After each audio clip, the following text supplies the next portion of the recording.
O tema da minha mensagem hoje é a mulher pecadora. Olha o que vai dizer a palavra do Senhor. Certa vez, um dos fariseus convidou Jesus para comer com ele. Jesus, então, entrando na casa do fariseu, sentou-se à mesa. E havia uma mulher pecadora na cidade.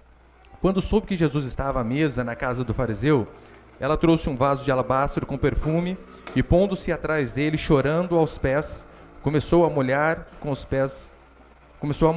os pés com lágrimas e a enxugá-los com os cabelos. E beijava os pés e derramava perfume sobre eles. Mas ao ver isso, o fariseu que a convidara disse consigo mesmo: se esse homem fosse profeta, saberia que está tocando é uma espécie de mulher, a espécie de mulher que o está tocando, pois ela é pecadora. Mas respondendo, Jesus disse-lhe: Simão, tenho uma coisa a dizer-te. Ele respondeu: dize-a, mestre. Olha para cá, por favor. E aqui vai entrar a questão de uma parábola, né? E Jesus diz assim para ele: se duas pessoas devem para um senhor, e as duas não têm condição de pagar, uma deve muito e a outra deve bem pouco. E como não tem condição de pagar, este senhor perdoa as duas dívidas. Simão, qual pessoa será mais grata a este senhor a qual perdoa a dívida? Simão disse: olha, aquela a quem mais devia. E Jesus disse: falaste bem, porque a dívida foi maior, e então a graça sobre a sua vida também foi maior. O que esse texto vai mostrar para mim e para você é que não existe, grave bem isso, não existe cristianismo sem uma convicção profunda de pecado. Não é uma convicção superficial. O cristianismo passa por uma convicção profunda de pecado. E quanto mais consciência nós temos do nosso pecado, maior então vai ser o nosso amor pelo Senhor. Não há conhecimento de Deus, não há salvação, não há graça sobre nossas vidas se nós não entendemos o quão pecadores nós somos. E é isso que esse texto aqui vai mostrar. É de suma importância que você saia daqui essa noite sabendo que você não é tão bom quanto você acha, que você tem muito mais falhas do que você achava que tinha, que você vê os seus erros não apenas como humanamente as pessoas enxergam, do tipo, falhas todos nós temos. Quem nunca errou, que atira a primeira pedra. Ou errar é humano. Não, o cristianismo não é essa convicção superficial. Mas é necessário que haja uma convicção profunda. E é uma dádiva divina quando homens pecadores como nós percebemos o quão perdidos e condenados estávamos, e Deus nos achou. Isso é cristianismo. É saber que Deus nos escolheu, não por coisas boas que Ele viu em nós, muito pelo contrário, justamente por não haver nada de bom em nós. É isso que Paulo vai dizer em 1 Coríntios. Deus escolheu aqueles que não são, justamente para confundir aqueles que são. Deus escolheu os loucos, os pecadores, para confundir aqueles que se acham bons. E eu vou mostrar para você que não há pessoas boas. Eu quero passar alguns princípios aqui. O primeiro é o seguinte. Primeiro, uma consciência de culpa real é a premissa básica da fé cristã. Como o homem moderno, ele não sente culpa e não gosta de sentir culpa, assim é o homem moderno. Você não pode falar nada que ele está errado, que automaticamente ele já fica todo dolorido. Ele não pode se sentir culpa, sentir que está errado. E então o que eles costumam fazer é sufocar essa culpa. E às vezes pecados gravíssimos. Até psicólogos aconselham às vezes adúlteros dizendo: olha, todo mundo erra. E então o cara sai dali pensando em mudar? Óbvio que não. Ele sai dali pensando na próxima traição. Por quê? Até aqui a profissional dessa área disse que isso acontece com várias pessoas. Eu fui apenas mais um. Os ímpios, a maneira que eles têm de acabar com Deus, de aniquilar a ideia de que existe um Deus soberano e onipotente, é simplesmente crendo em teorias como a teoria da evolução, de que o mundo veio do nada, e se o mundo veio do nada, nós também iremos para o nada. No Salmo 14, verso 1, o salmista diz assim: diz o insensato no seu coração, não a Deus, corrompem-se e cometem abominação. Insensato é um eufemismo para tolo. Diz o tolo no seu coração, não a Deus. Aqueles que dizem que não a Deus são tolos. E a consequência primária de não se haver Deus É abominação, é pecado, é você viver a vida à sua maneira, porque se não há Deus, qual a base para eu chegar para um casal de adolescentes e dizer assim, vocês não podem ter relações íntimas antes do casamento? Eles me responderão, quem disse? E eu falo, Deus disse. Quem é Deus? Se não há Deus, como nós argumentaremos com dois homens ou duas mulheres dizendo, olha, vocês não podem ter relações entre si. Dessa forma, a sua posteridade não haverá, não vai existir depois de você. Eles respondem, e quem diz que eu quero descendência? Eu estou preocupado apenas com aqui, com agora. Se não há Deus, eles ainda vão argumentar dizendo assim, olha, eu sou trabalhador, eu sou honesto, eu pago meus impostos. Quem é você para falar a forma como eu devo ter prazer na minha vida? Eu que escolho. Percebe-se que se não há Deus, não há certo e errado. Não havendo certo e errado, nós podemos fazer aquilo que nós quisermos. Porque não há alguém que julga, não há alguém que recompensa aquele que faz o bem, mas também que não recompensa aquele que faz o mal. Ou seja, vivamos à vontade. Como dizem, né? O carpe diem, vida louca. Ratuna matata, viva o momento. Esta é a única vida. Vamos aproveitá-la. Então, se não há Deus, meu irmão, você está tentando viver uma vida honesta e santa à toa. Porque aquele que passa a perna em todo mundo e você que é honesto no seu trabalho vão para o mesmo lugar. Essa é a forma que os ímpios aniquilam a Deus. Mas os cristãos de hoje, os cristãos contemporâneos, eles também têm o seu jeitinho, a sua maneira de aniquilar Deus, ou de pelo menos colocar Deus para debaixo do tapete. E sabe qual é essa maneira? Criando um falso Deus. Pastor, o senhor está dizendo que há cristãos protestantes que são idólatras? Sim. Não no sentido de adorar a imagem. Que as pessoas pensam que a idolatria é apenas quando você faz uma imagem de gesso, de madeira, ou seja lá do que for, e então se prostra diante daquela imagem. A Escritura vai dizer que ídolo é todo aquele criado pela arte e imaginação do homem. Ou seja, quando você monta um Deus na sua cabeça, que é diferente do Deus da Escritura, você também está adorando um ídolo. E o que muitos cristãos contemporâneos fazem? Eles criam um Deus que aceita tudo, eles criam um Deus que não pune, eles criam um Deus que não condena, ele cria um Deus principalmente que não julga, não faz nada. Então eles dizem, é este Deus aqui ao qual eu creio. Em outras palavras, eles estão dizendo assim, o meu Deus é relax. Podemos fazer tudo o que nós quisermos, porque Deus não é esse Deus dos cristãos, esse Deus do Antigo Testamento que matava as pessoas. Percebeu que para muitos parece que existem dois deuses? No Antigo Testamento, Deus era um. Matava, como diz a Escritura, eu mato, eu faço viver, eu firo, eu saro. E então eles acham que no Novo Testamento, Deus se converteu dos seus pecados e virou um outro Deus. Aquele um onde ele não repreende mais ninguém, sendo que a Escritura é explícita em dizer que nele não há sombra nem variação de mudança. Repare que Deus no Antigo Testamento matava, óbvio que sim. Você já leu Atos quando Ananias e Safira mentem para trazer uma oferta? Mentem, dizendo assim, olha, vendemos terreno por 100 mil, valor hipotético, claro. Mas eles entram em conluio e dizem assim, vamos falar para as pessoas que nós vendemos por 50. E vamos levar essa oferta para a igreja. Porque as pessoas estavam dando todos os seus bens aos pés dos apóstolos, então eles queriam ficar bem com as pessoas, só que eles queriam reter um dinheirinho. Meu irmão, se você vende um terreno, você quer dar metade do dinheiro aqui para a igreja, gente, pode almoçar lá em casa a semana inteira. Qual pastor vai ficar chateado com isso? Nenhum. Só que no Novo Testamento diz a Escritura que eles fazem um conluio, mentem. E então, o homem chega e ele diz, por quê? Por que mentiste ao Espírito Santo? E o cara, pau, no meio do culto, o cara cai morto. Chega a mulher saltitante, alegre da vida, querendo saber como estavam as coisas. E o apóstolo pergunta, por quanto vendeste o terreno?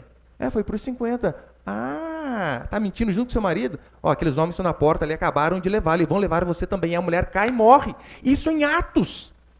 Não é na antiga aliança, não. É em Atos, depois do Espírito Santo ter caído, depois de Atos 2. Então, não há mudança em Deus. Deus continua sendo o mesmo. Agora, os cristãos contemporâneos, eles montam um Deus em sua cabeça. Eles dizem que o Deus da religião é um Deus cheio de regras. E esse Deus, na verdade, é uma personificação do homem, porque os homens são assim, colocam regras para tudo. Eles dizem que a única regra que o Deus deles deixa é a seguinte: ame o próximo. O amor é o mais importante. Como assim? Sendo que Jesus disse: aquele que me ama, guarda os meus mandamentos. Então não tem como desassociar o amor nosso a Deus com guardar os mandamentos em relação ao Senhor e também em relação ao próximo. O falso pastor, ele é mestre em eliminar a culpa da consciência e do coração das pessoas. Eu vi uma vez um pastor, estava num programa de auditório, e em TV, você sabe como que é, né? E colocaram uma mulher com um vestido curtíssimo diante dele, um decote absurdo, colocaram a Tammy Gretchen do lado, só gente da pesada. E fizeram aquela pergunta que é claro que ele sabia que fariam. Pastor, e se eu fosse para a sua igreja, o senhor me aceitaria? Meu irmão, em rede nacional, se cercado do inferno, de ímpio ali, dá uma pergunta dessa, o que se esperava de um homem de Deus? Olha, o Senhor te aceita do jeito que você está, mas é necessário que você se arrependa dos seus pecados, e esse arrependimento seja visto através de mudança de atitude, porque a árvore nós reconhecemos pelos frutos. Não foi isso que o pastor disse, porque pega mal, né? Você imagina o tanto de gente que quer deixar de seguir ele nas redes sociais, se ele falar isso. Sabe o que ele disse? Eu não te julgo. Eles deram um abraço tão gostoso, chorar abraçados. Pergunta se a Tammy Gretchen mudou de vida. Continua a mesma coisa. Você consegue perceber um pseudo-amor? Um falso amor que, talvez por medo de perder seguidores, perder dinheiro, ser esculachado nas redes sociais, prefere fazer o quê? Pregar um Deus que é um ídolo. Pregar um Deus que não existe. Eu não julgo você. Eu também não julgo ninguém. Quem julga é a Escritura. E a Escritura diz que aqueles que não se arrependem dos seus pecados irão para o inferno. Eu sei que você ouvindo isso, você pode pensar: pastor, mas o senhor parece um pastor mau desse jeito. Como assim? Até para o senhor falar que Deus nos ama, parece que fala com a saliva de raiva escorrendo. Imagina o seguinte: nós vemos uma multidão caminhando aqui na frente da nossa igreja, indo, ouvindo louvores, cantando, tocando os seus violões, e eles ouvindo as músicas gospel, estão caminhando. Só que nós sabemos que logo ali à frente, a 200 metros, há um precipício. E se nós apenas dizemos: oh, irmãos, a paz, vão com Deus, estamos sendo amorosos com essas pessoas? Óbvio que não. O que um pastor de verdade deve fazer numa situação dessa? É erguer a sua voz com toda a sua força e clamar de todo o coração dizendo: parem! Este caminho leva para a morte. Ainda que vocês estão aí com o louvor correto, com o livro correto, este caminho vai levar para a morte. Voltem! O que provavelmente ele ouviria de muitos? Sem amor. Está com inveja da nossa alegria, do quanto de pessoas nós temos aqui, sendo que aquele era o verdadeiro. O falso pastor diz: eu não te julgo. E então a pessoa responde de que maneira? Ai, obrigado. E continua o seu pecado.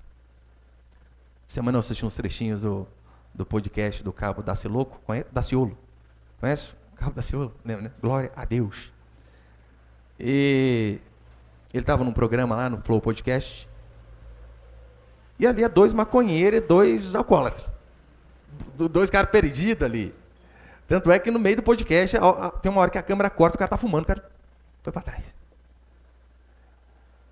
É claro, uma coisa ao invés de Cabo Daciolo. O cara corajoso, onde que ele está, ele fala. Fala mesmo. Mas o problema é que ele evangeliza errado. Então, ele vou falar do amor de Jesus para vocês, que Jesus ama, Jesus isso, Jesus aquilo, sem falar de arrependimento de pecado.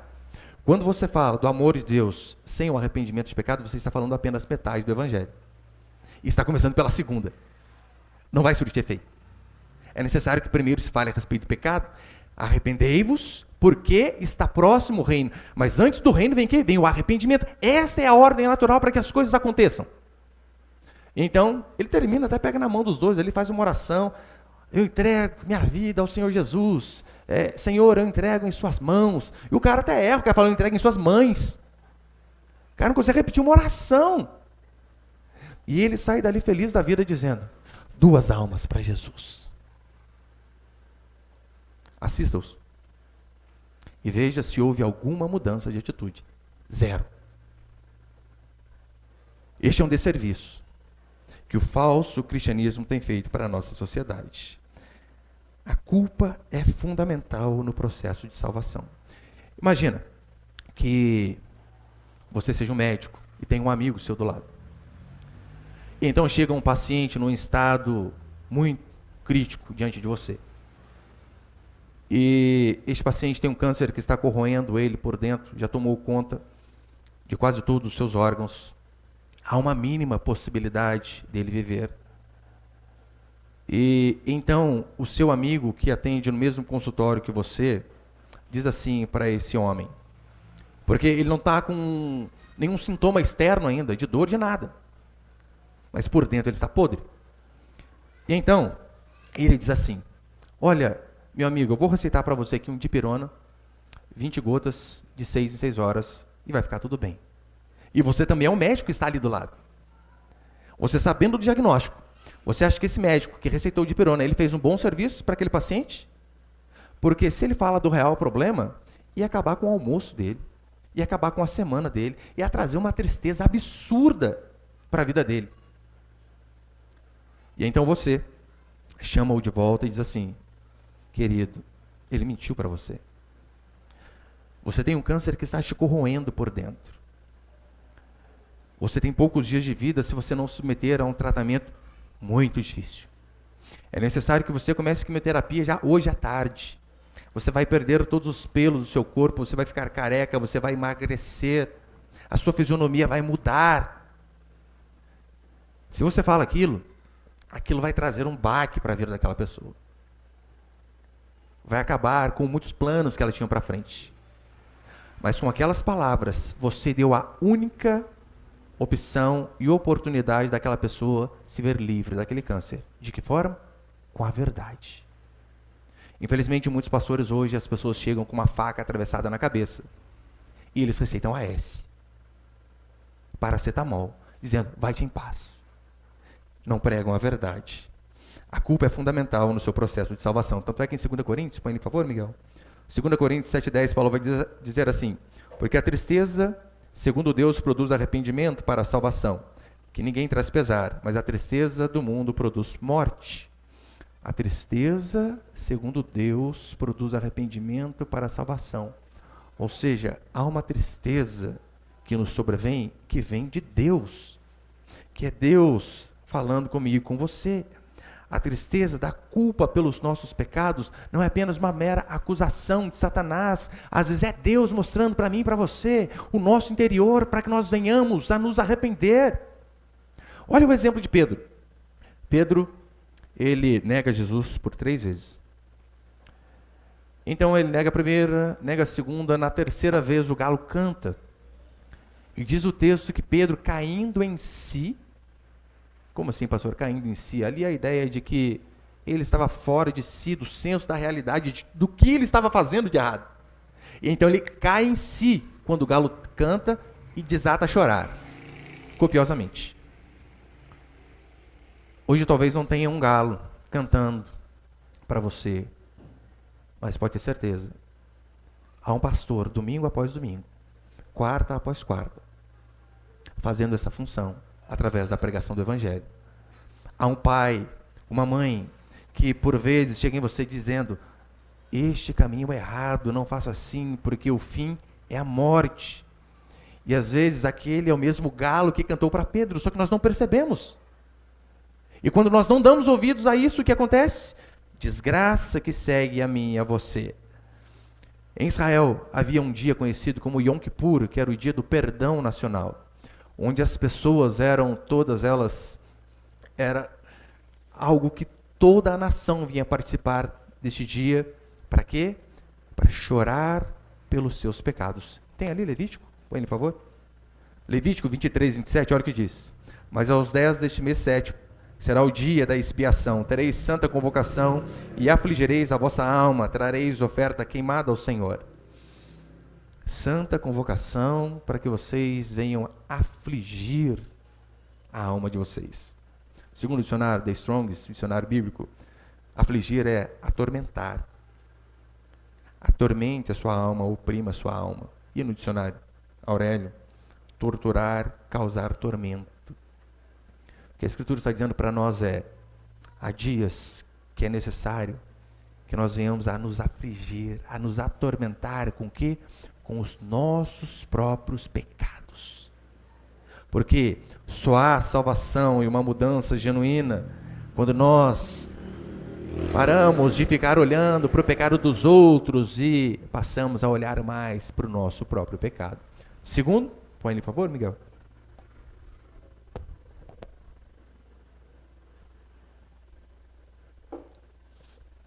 Segundo princípio, o pecado, a pecadora encontrou salvação e o santo estava perdido. Olha o verso 48, o que vai dizer. Lucas 7, 48.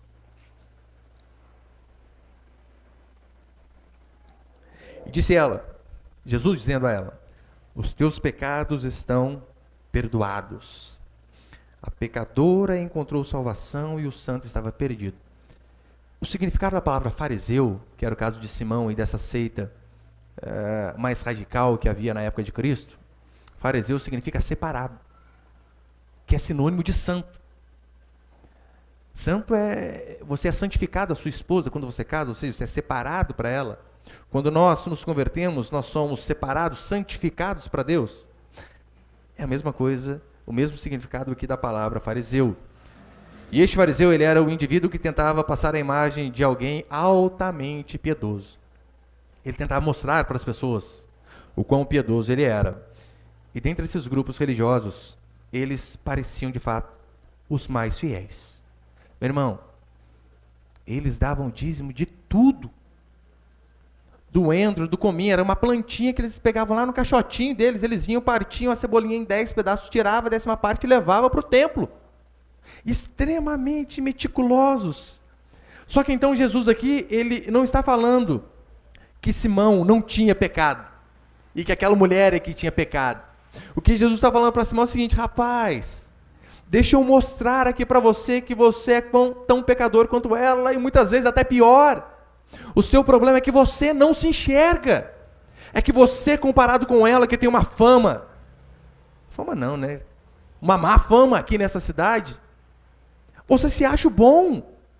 Mas eu vou falar para você que você é tão perdido quanto ela. E Jesus mostrou isso diversas vezes para os fariseus.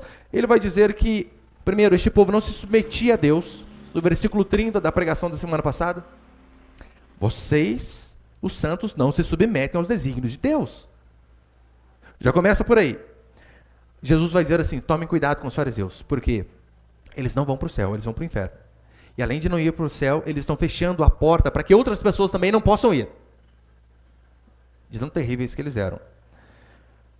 Jesus Cristo chama esses homens de cobras.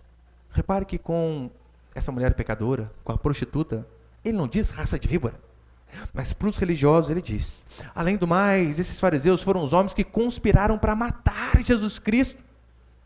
E então ele dá esse checklist e mostra o retrato de Simão de novo. Simão, e aí? Quem é mais pecador agora?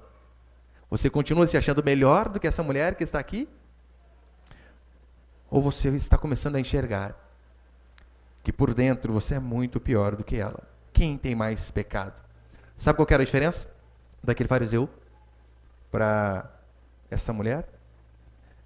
Ambos eram pecadores. A diferença é que só um percebeu. Ou melhor, só uma. Ambos estavam no mesmo caminho. O mundo ele não é dividido entre pessoas boas e pessoas más. O mundo ele é dividido entre Pecadores que reconhecem os seus pecados e pecadores que ainda não reconheceram. Só há esse tipo de gente no mundo, pecador. A diferença é que há um pecador que reconheceu que é mal e o outro pecador que ainda não reconheceu. No cristianismo nós vemos perdão para a prostituta. Nós vemos perdão para Mateus, o político corrupto. Nós vemos perdão para um ladrão que aos 45 do segundo tempo ainda praguejava em relação a Jesus Cristo, falando mal dele. Há perdão para todos eles. Só não há perdão para aquele que não se vê como pecador. Porque se você não se vê como pecador, vai se arrepender do quê? Não é? Vai se arrepender do quê? Simão, por não se ver como pecador, a consequência, sabe qual era? Ele não amava Cristo verdadeiramente. Só ama Deus de verdade aquele que tem uma plena convicção do quão pecador é. Repare que o texto, Jesus começa a dizer para ele assim: olha, Simão, eu cheguei aqui e você me tratou com desdém. Você não deu a devida honra a mim. Me tratou como uma pessoa comum. Essa mulher, em compensação, olha como que ela me tratou desde o momento em que eu cheguei. Você, Simão, você não providenciou um escravo sequer para lavar os meus pés. Porque naquela época, você sabe, né, as estradas não eram pavimentadas, não haviam carros que soltavam CO2, não sei se é CO2 que solta. Mas havia apenas camelos e jumentos que soltavam caca. Com estradas não pavimentadas, empoeiradas e com fezes de cavalo e jumento para tudo que é lado, e aquelas sandálias abertas, você imagina como ficava o pé das pessoas. É por isso que nas casas mais avantajadas havia um escravo, justamente para que quando as pessoas chegassem, ele lavasse os pés daquelas pessoas, porque eles comiam sentado no chão, não havia mesas. Você imagina, você sentadinho ali com um prato de comida, com aquele cheiro terrível. E Jesus está falando, olha, você não providenciou nenhum escravo para lavar os meus pés. Você nem me cumprimentou direito. Essa mulher está beijando os meus pés desde a hora em que cheguei. Você não derramou nem óleo na minha cabeça. João Calvino, explicando o Salmo 23, ele vai dizer que uma forma de honrar os visitantes era quando se derramava óleo na cabeça da pessoa. E Jesus está falando ali, você nem isso fez, rapaz. Olha essa mulher. Porque quem se considera bom não costuma dar a devida reverência a Jesus Cristo. Quem se acha bom não consegue olhar para Jesus Cristo e ver realmente quem Ele é. É por isso que a fé cristã, você vê ex-prostitutas, você vê ex-assassinos, tudo que é tipo de ex. Mas você não vê pessoas que se acham boas na fé cristã. A atitude dessa mulher foi de total reverência a Jesus Cristo. Comparando com Simão. Como eu disse, alguns davam águas para as visitas ali, né? Simão nem isso fez. Essa mulher, diz a Escritura, que ela chorava, lavava os pés do Senhor com lágrimas e enxugava com o cabelo. Meu irmão, para você lavar o pé de alguém com lágrimas, isso denota um choro copioso. De fato, chorar muito, enxugando ali com os próprios cabelos. Enquanto aquele homem não deu nenhum beijo em Jesus Cristo, nem um ósculo santo, diz a Escritura que essa mulher não parava de beijar o pé dele. Aquele homem não ofereceu nenhum óleo barato para Jesus Cristo. Aquela mulher quebrou um perfume caríssimo. Por que ela muito amou Jesus Cristo? Porque ela viu o quão pecadora era ela. Na minha e na sua vida é assim também. A medida do nosso amor pelo Senhor depende do quão pecador nós nos enxergamos. Se você é aquele crente meio que, mais ou menos, pego firme, volto, pego firme, volto, é porque é bem provável que você não se enxergou ainda o quanto pecador você é. Porque a partir do momento que nós vamos enxergando, a nossa vida vai mudando. Por que você acha que muitos faltam cultos por qualquer coisinha trivial? É porque para ele o culto é importante, mas não é tão importante quanto o aniversário, né? Ah, onde já se viu? O culto é importante. Ah, mas sair com a esposa também precisa. Tem que ser domingo à noite, 7h30. Semana inteira para sair. Quando nos vemos com bons, ou quando nos vemos com poucos erros, não amaremos a Deus de todo o nosso coração. E à noite que tudo vai ficar pesado. Claro que fica. Se você não se vê como pecador, meu irmão, o culto para você vai ser pesado. Ai, de novo, já é domingo. Puxa vida, hein? Vamos domingo sim, domingo não. Não precisa ser tão religioso desse jeito. Ouvir de novo. Aquelas músicas. Pastor. Aquelas crianças. Os meus irmãos. Tudo começa a ficar pesado. Cultuar a Deus é um peso. Obedecer a Deus é um peso. Ofertar a Deus é um peso. Você pensa que não? Olha, o fariseu, ele não gastou nem óleo, como eu disse, em relação a Jesus Cristo. Essa mulher, ela quebra um vaso de perfume preciosíssimo, que alguns historiadores, alguns teólogos vão dizer que o valor daquele perfume equivalia a 1 ano de trabalho. 1 ano. Imagina você trabalhar 1 ano, salário mínimo aí R$1.000 arredondando. Perfume de 12 conto. Vou quebrar e vou lavar os pés do meu Senhor. Tanto é que por isso aí Mateus vai dizer que alguns disseram assim, que desperdício. Sabe quem falou, né? Judas, claro. Que desperdício. Porque muitos são assim. Eles são extremamente generosos para com eles mesmos. Mas falam em contribuir com Deus e com a obra. Não, daí acho que é muito já, né? Acho que não precisa tudo isso. Sabe o que é interessante? George Soros, o fundador da Open Society, ele, até agora, doou 72% da sua fortuna para essa fundação. Uma fundação esquerdista que prega o aborto, o relacionamento entre iguais. Ele doou 72% da sua fortuna para essa fundação. Algo que gira em torno de 31 bilhões. Não é mi. 31 bilhões de dólares para uma associação que luta de forma ferrenha contra a nossa fé. Sabe o que eu fico triste? Enquanto ímpios fazem isso, cristãos ficam discutindo para ver se 10% não é muito.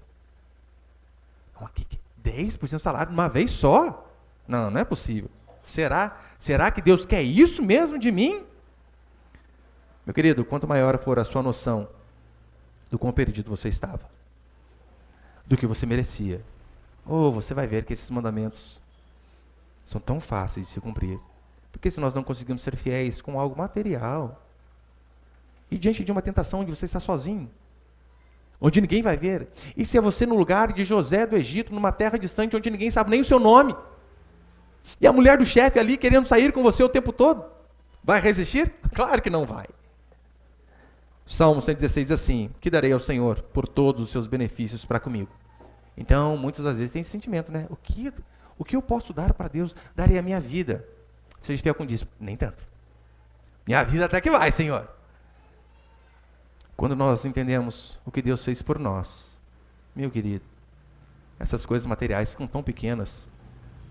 Eu lembro uma vez nós estávamos num retiro e meu filho, para variar, né? O mais velho, fazendo bagunça, caiu na piscina. Ele era pequenininho e caiu na piscina lá. E eu estava na cozinha.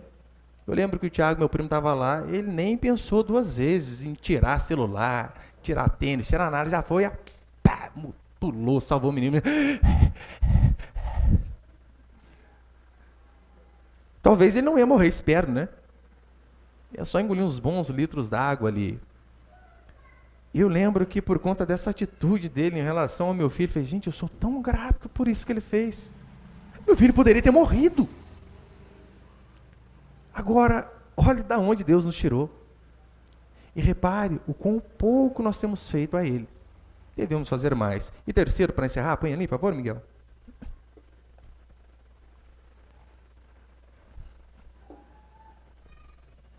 Tem mais? É 4, eu falei. Isso é a terceira. Agora rapidinho. Terceiro, gratidão é fruto de convicção de pecado. Verso 41, olha o que vai dizer. Lucas 7, 41. Certo credor tinha 2 devedores, um lhe devia 500 denários e o outro 50. Não tendo eles com que pagar, perdoou a ambos. Qual deles amarás mais? Os 2 deviam. Então, Simão acerta, né? Aquele que que tinha mais dívida e foi perdoado, e esse daí vai amar mais.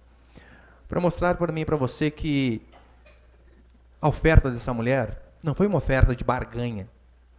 Eu vou quebrar esse perfume aos pés do Senhor, porque eu fazendo para ele, ele vai fazer para mim. Que tem muitas pessoas que fazem da igreja quase que uma bolsa de valores. Investirei para ser retribuído.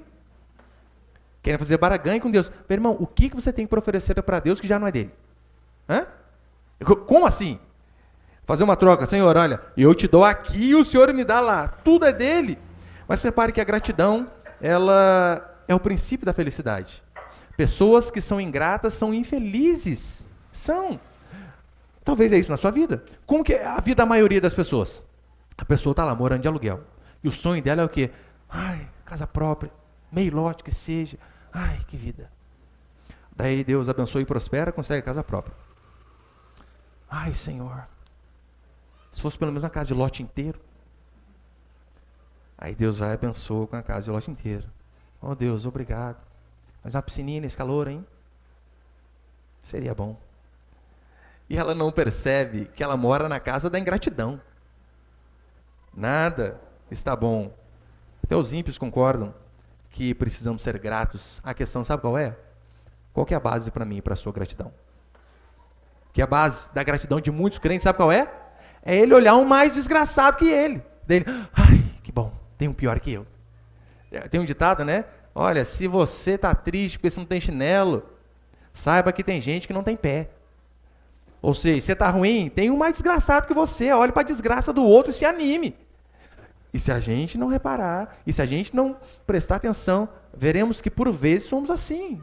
Claro, uma vez estava vendo uma reportagem lá da... Minha esposa está aí não, né? Que é uma mulher bonita para arrebentar a Gisele Bündchen.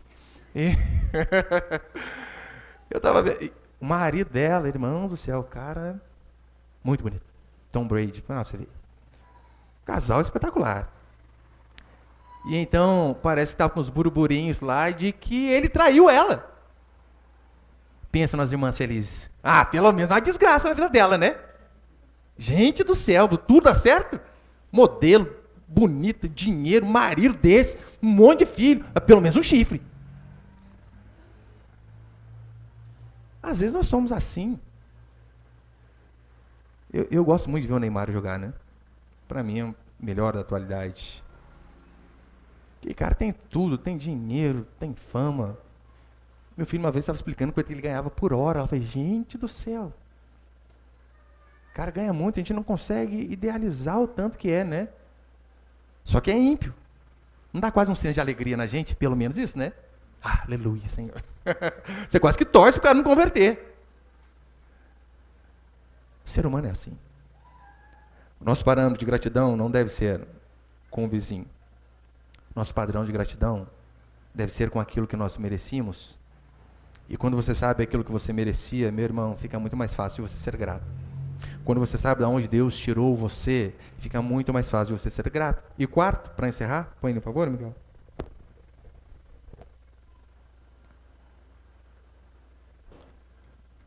Quarto princípio, a paz dos pecados perdoados. Versículo 50 vai dizer assim: Jesus, porém, disse à mulher, a tua fé te salvou, vai em paz. Vá em paz. Não é isso que todo ser humano procura? Paz. Ele quer ter um bom emprego, um bom salário. Se puder um serviço estabilizado, para quê? Paz financeira. Ele não vê a hora de chegar às férias para viajar, para quê? Paz. Às vezes ele está acostumado com uma cidade movimentada, com uma metrópole, e o sonho dele é juntar dinheiro, comprar uma casa no campo, para quê? Paz. Ainda que essas coisas tragam paz, claro que traz. Vai para São Paulo para você ver, é coisa de louco aquele negócio. Deus me livre, aquele lugar. Interior tão bom. Então, o ímpio procura, de todas as formas, algo que lhe traga paz. Mas às vezes ele tem paz. Hoje eu via o cara mostrando a diferença de alguém milionário para um bilionário. Gente, é muita diferença. É muito. Estava passando cara de iate, assim, falei, gente, iate, que coisa. O outro cara do lado tinha um transatlântico que chegou com um helicóptero pousando no barco. Pelo amor de Deus, não é possível que alguém tenha tanto dinheiro desse jeito. E os ímpios tentam procurar todas essas coisas para ter paz, só que se esquecem de Isaías 57, que diz assim: para os perversos, diz o meu Deus, não há paz. Pode ter dinheiro, fama, sucesso, prazer. Paz, a Escritura diz que ele não vai ter. O que Deus está dizendo para esses homens é que aqueles que não se arrependem de seus pecados e vivem dessa maneira, o Senhor os persegue. Não é assim que funciona quando nós quebramos a lei da nossa cidade, do nosso estado. E então, por conta de infringir uma lei, cometermos um crime, um pedido de prisão pode ser emitido a nós. Se nós fugimos, somos foragidos e a justiça vai nos procurar, dentro e fora do país. Estamos sendo perseguidos pela justiça. Aqueles que não se arrependem de seus pecados são perseguidos da mesma forma, só que são perseguidos por Deus. E a Escritura diz que não há um lugar neste mundo onde Deus não esteja. É por esse motivo que em Êxodo 4 vai dizer assim: estando Moisés no caminho, numa estalagem, encontrou o Senhor e o quis matar. Aqueles que estão no pecado, aqueles que não se arrependem, meu irmão, é só questão de tempo para Deus achar. Deus está à procura e Ele vai achar. Mas para encerrar, em Israel havia algumas cidades que eram conhecidas como cidades refúgio. Para que serviam essas cidades refúgio? Às vezes acontecia de uma pessoa cometer um assassinato e havia um parente que era chamado de vingador do sangue. Ou seja, se aquele homem perseguisse o assassino e matasse o assassino, este homem que o matou não seria preso, porque ele vingou a morte do seu parente. Só que às vezes acontecia de alguém cometer um homicídio sem intenção. Na nossa lei é o que seria o culposo, o doloso quando há intenção de matar e o culposo quando não há. É o cara que andando de carro, a criança atravessou na frente, não deu tempo de pisar no freio, e coisas assim, sem intenção. E para estes que matavam sem a intenção, havia essas cidades refúgio, onde o vingador de sangue também o poderia perseguir. Mas caso ele conseguisse correr e chegar nesses lugares estratégicos, o acesso era fácil a essas cidades. Caso ele conseguisse chegar naquela cidade ali, sabe o que acontecia com ele? O vingador do sangue não podia entrar lá, até ele ser julgado de forma justa. Era livre. Você sabe que essas cidades refúgios é apenas um símbolo do que o nosso Senhor Jesus Cristo é para nós. Ali aqueles homicidas não intencionais poderiam correr para lá. Em Jesus Cristo, até nós, réus confessos, com os nossos pecados, por vezes premeditados, se houver um coração arrependido, podemos correr para Ele. E as portas dessas cidades, ou no caso, os braços de Jesus Cristo, sempre estarão abertos para mim e para você. É por isso que o meu trabalho como pregador, como pastor, é vir dizer a vocês, a mim e a todos nós: se pecarmos, nós temos um advogado diante do Pai. Nós não devemos correr de Deus, mas devemos correr para o Senhor. Não importa, meu irmão e minha irmã, o quão fundo você foi no pecado. Não importa o quão horrível tem sido a sua vida. Romanos, Paulo vai dizer assim, 5:1, justificados, pois, pela fé, temos paz com Deus por meio de Jesus Cristo. Apenas Ele pode trazer a mim e a você a paz. Inclusive depois de crente, porque depois de crente a gente continua errando. E às vezes, por conta do erro nosso, tendo um baita conhecimento da palavra, a gente fica acusado. Mas o que a Escritura diz aqui é essas cidades refúgio, ou seja, o nosso Senhor, Ele continua de braços abertos para todo aquele que se arrepende do seu pecado. É para Ele que eu e você devemos correr sempre. Amém, meus irmãos?